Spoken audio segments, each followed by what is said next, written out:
Pemirsa Tegar TV dimanapun Anda berada, kita lanjutkan dialog spesial kita pada sore hari ini. Saat ini kita berada pada sesi kedua.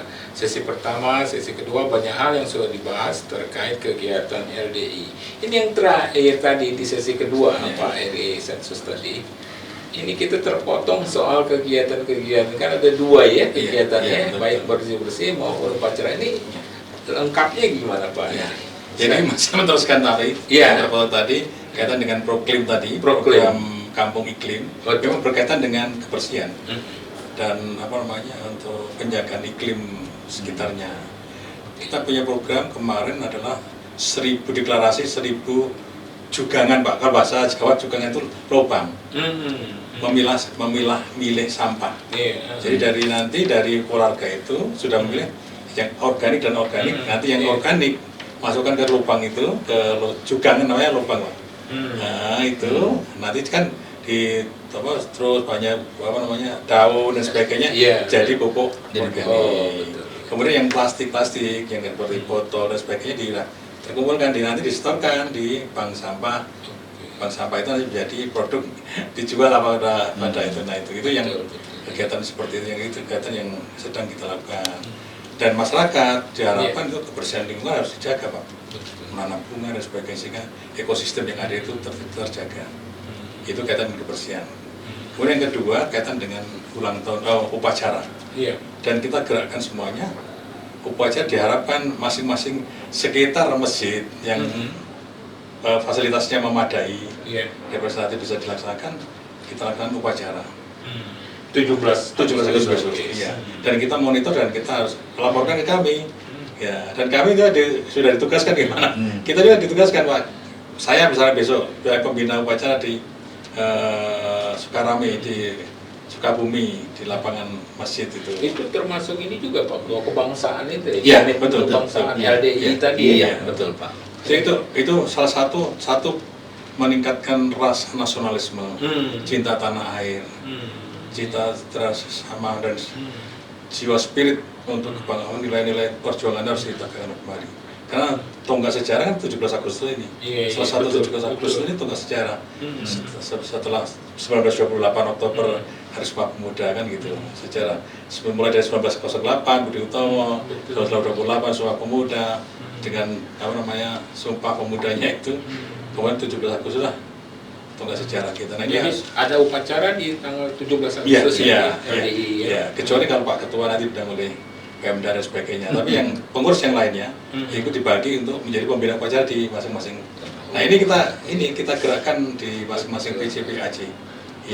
Sehingga itu. Nah kemudian ya seperti sama urutan-urutan upacaranya sama yang sudah sudah lazim kita laksanakan seperti itu.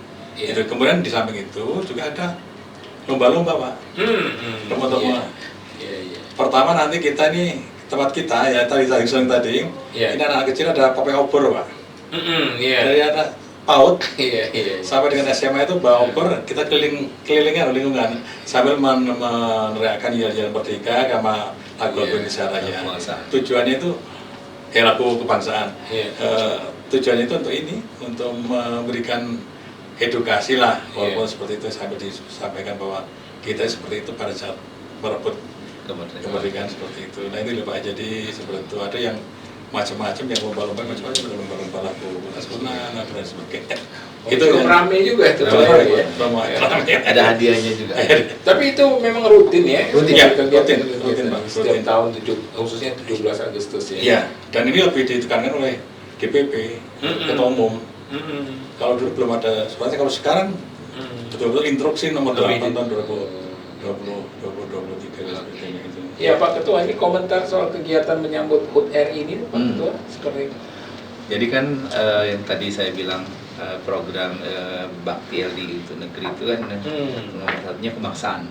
Nah itu kan kebangsaan itu kan harus selalu dipupuk, selalu dihidup-hidupkan lah bahasanya itu, karena negara kita alhamdulillah tahun ini sudah 78 tahun. Betul. Kemudian temanya terus melaju untuk Indonesia maju, artinya itu kan terus melaju tuh.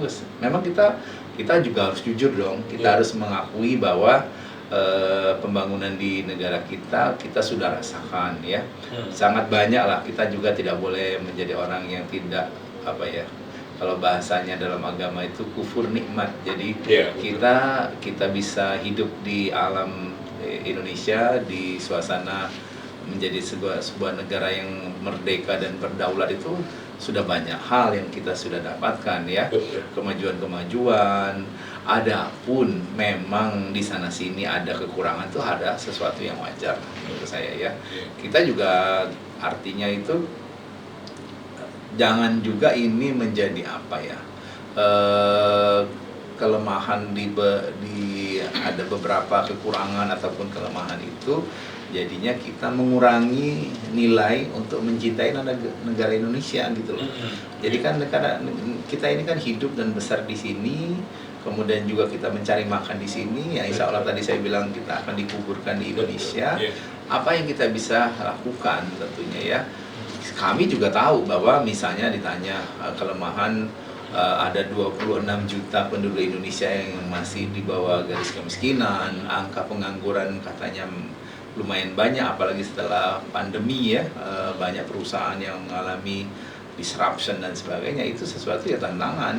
Nah itu tentunya harus ada kolaborasi, harus ada sinergi, bagaimana bersama-sama untuk bangkit ya.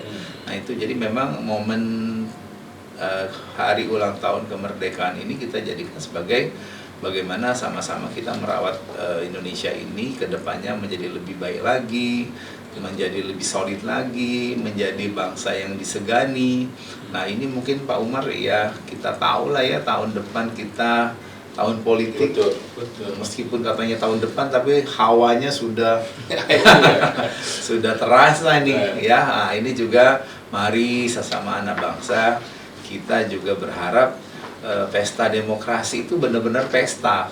Kalau pesta itu kan sesuatu yang dengan riang gembira, dengan sesama sebagai anak-anak bangsa yang memang tujuannya itu untuk memperbaiki, bukan untuk merusak gitu loh. Jadi siapapun yang menang itu harus memang bagaimana upayanya nanti mewujudkanlah janjinya ya. Karena terus terang aja sering kita dengar kontestan ini cuma siap menang. Tapi kalau kalah nggak siap. Nggak siap kalah. Makanya kan ada tuntutan dan sebagainya. Nah, kita juga berharap nih, bukannya juga kita nggak tahu. Jadi pada aparat atau pemerintah yang berwenang di bidang itu, misalnya KPU, Bawaslu, yang mohonlah dengan amanah, dengan sebaik-baiknya menjalankan tugas, Anda itu nanti tidak hanya nanti di dunia, tentunya akan ditanya di akhirat juga, itu amanah yang luar biasa. Kita percaya loh, Anda yang akan mengatur bagaimana kompetensi ini berjalan dengan baik, dengan adil, dengan fair gitu ya. Jadi kita memang kalau sudah kompetensinya juga, kompetisi ini juga dilaksanakan dengan baik, kita berharap hasilnya juga dengan bisa baik gitu Pak Umar. Tapi kalau panitianya tidak jujur, tidak adil gitu ya, memihak dan sebagainya, nah nanti juga akan kita dapatkan hasilnya juga yang tidak baik. Nah, makanya kita menghimbau semuanya lah ya. Jadi kami sebagai ormas juga, mari kita menjalankan tugas dan pokok fungsi kita masing-masing. Kita sebagai rakyat ikut aktif, ikut bagaimana upayanya. Jadi jangan juga golput misalnya ya. Kita kan ini pesta demokrasi yang 5 tahun sekali, yang menentukan 5 tahun ke depan, yang mau berpartisipasi. Perbedaan pilihan itu suatu kewajaran lah. Jadi jangan sampai itu juga jadi faktor yang akan memecah belah, disintegrasi bangsa ya. Karena kita juga jadi takut juga loh. Jadi beberapa tempat, beberapa kawasan sudah terpecah belah ya. Kita sampai sekarang masih merasakan dampak perang Rusia dan Ukraina gitu ya. Kemudian perpecahan-perpecahan dari segala ancaman-ancamannya. Nah, jadi kita sebagai sesama anak bangsa tuh ya, mari kita sama-sama ini sama-sama saudaranya sendiri loh. Jadi kita mari sama-sama semuanya lah, aparat keamanan, rakyat, media juga nih, media juga berperan loh. Jadi punya andil. Jadi kalau semuanya itu memberikan kontribusinya yang terbaik, harusnya hasilnya baik menurut saya. Tapi kalau cuma apa ya? Cuma ngomong saja tapi nanti pelaksanaannya tidak baik sehingga terjadi permasalahan, itu nanti kita seperti mengulang kejadian-kejadian atau pemilu-pemilu yang sebelum-sebelumnya. Jadi kita sangat berharap mari sama-sama ya melaksanakan apa yang menjadi tugas pokoknya masing-masing. Kami juga sebagai ormas mendoakan yang terbaik, semuanya yang terbaik. Ya silakan berusaha semaksimal mungkin. Jangan lupa bahwa ketentuan atau qadar Allah itu sudah ada. Kita kan manusia kan cuma menjalankan saja. Ini kira-kira begitu, Pak. Oke, Pak Ketua. Pak Sekretaris, ini memang karena akibat kemajuan teknologi informasi ini, kadang ada kekhawatiran hoax ini, ada berita hoax yang memecah belah persatuan, persaudaraan. Ini gimana, Pak? Ini justru itu yang menjadi tantangan kita, Pak. Karena kita selalu ada bimbingan teknik kaitan dengan pemanfaatan teknologi digital. Betul. Maka tadi ada digitalisasi. Salah satunya adalah menangkal tentang berita-berita tadi. Kemudian kaitan dengan literasi digital, pemanfaatan digital ini seperti apa kan gitu. Sehingga warga kita dan warga masyarakat tahu berita ini jangan langsung di share atau ditelan langsung, hanya ditabayunkan lah barangkali. Sehingga kalau kita membiasakan tabayun, ditabayunkan, kemudian itu sumbernya dari mana dan sebagainya, ya tentunya tidak terjadi ini. Tapi kalau hanya dengar, terima, percaya ini kan itu, ya kalau itu kan bisa menebar kebencian, otomatis mendapat permusuhan. Nah, permusuhan sementara kita watun kan gitu loh.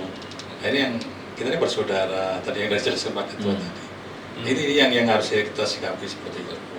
Makanya kita tidak hentinya pemanfaatan teknologi digital itu betul-betul di samping bisa menjadi pemanfaatan secara ekonomi digital tadi, menghasilkan ekonomi, juga memfilter jangan sampai terbawa arus tadi berita-berita luar. Ini yang harus dianukan, Pak. Itu yang kita konsentrasi seperti itu. Pak Heri. Soalnya ini Pak Ketua kan jadi fitnah gitu ya. Betul. Nggak bisa saring seperti itu, Pak. Iya, kita punya tagline itu namanya saring sebelum sharing. Oh iya betul. Saring sebelum sharing ya. Jadi kita saring dulu. Apa ini bisa dipercaya atau tidak? Kira-kira kalau saya sharing ini manfaatnya apa? Nah, itu kan kita saring dulu nih kira-kira. Kalau memang enggak, buat apa? Berhentinya di saya. Nah, itu. Jadi kita punya kayak rem. Jadi kalau misalnya kita ngerasa ini nggak ada manfaatnya, lebih banyak mudaratnya, ya sudah stop di kita aja. Kita nggak usah share lagi. Jadi tagline saring sebelum sharing itu benar-benar kita harapkan semuanya, apalagi kita punya undang-undang ITE. Jangan sampai kita juga karena ketidaktahuan malah jadi korban dan sebagainya. Jadi memang mari sama-sama bijak bersikap lah dengan teknologi ini. Oke. Ya Pak Sekretaris, Pak Ketua, ini menarik nih dialog spesialnya. Tapi kita sudah berada pada penghujung sesi ketiga. Ini nggak terasa nih Pak Ketua waktunya. Ya pemirsa Tegar TV dimanapun Anda berada, dialog spesial kita saat ini berada pada akhir sesi ketiga. Kita akan lanjutkan pada sesi selanjutnya. Jangan kemana-mana pemirsa, tetap di Tegar TV.